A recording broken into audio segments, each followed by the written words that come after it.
জি জি, যে টাকা পয়সা হবে ওর হাতে দেওয়া না, আমরা 4-5 জন মিলে একটা কমিটি করবো, সবাই মিলে খরচ করবো। না না জি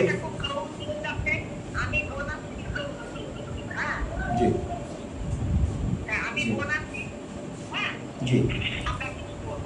না না ঠিক আছে, মনে করেন আর আমাদের আমাদের শিল্পী সমিতি থেকে বা আমাদের যারা যেমন আলমগীর ভাই, আমি আলমগীর ভাইকে বললাম, আলমগীর ভাইয়ের সাথে সাথে তাকে ওই ওই বিলের বাকি ছিল মনে হয় যে টাকাটা, ওই টাকাটা আলমগীর ভাই দিতে রাজি হয়ে গেছে। আমাকে যখন মনি ফোন করে বললো যে এরকম টাকা লাগবে একটা 1.5-2 লাখ টাকা, তখন আমি আলমগীর ভাইকে বললাম, আমাদের শ্রদ্ধেয় আলমগীর ভাই, এবং আমাকে ফোন দিত মনিকে, সোহেলানা ভাইকে ফার্স্টে ফোন করেছিল মনি, তো বললো তুমি মিশাকে বলো। তো আমি বললাম দেখ সমিতিতে তো